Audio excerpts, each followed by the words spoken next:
All right, guys, I just want to quickly show you how to use this device chart, this flow chart, should we say. So we're going to look at the device first, and then we're going to break it down.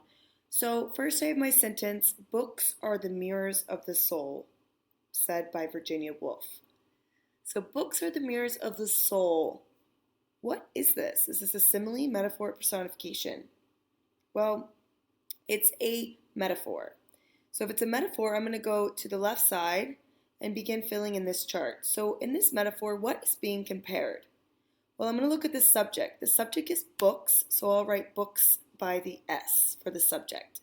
The object is the mirrors. So I'm going to write mirrors next to O.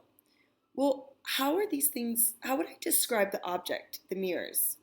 Mirrors reflect things, they allow us to see ourselves. So then how can I apply these characteristics to the subject? How can I apply the mirror characteristics to the subjects of books? Books reflect our souls, and we can see our true selves in them. So that's how I would break down a metaphor. What about this next quote? He sat as still as a mouse by George Orwell in 1984. Well, I can see that it uses the words as, so I know that this is a simile. So I can go to my left side and begin filling in my chart. Well, first I'm going to look at what is being compared, the subject and the object. The subject is he, the object is a mouse.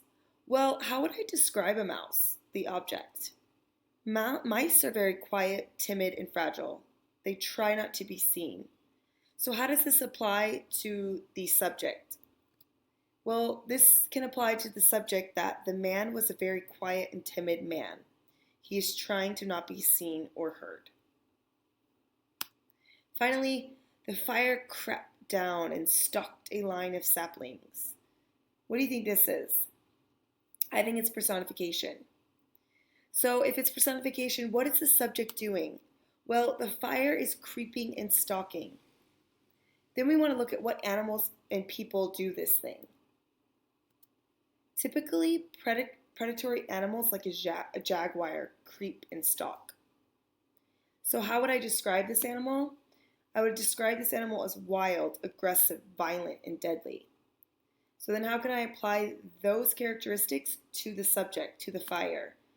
The fire is wild, deadly, and plans to attack its prey, the saplings. There you go. Now it's your turn.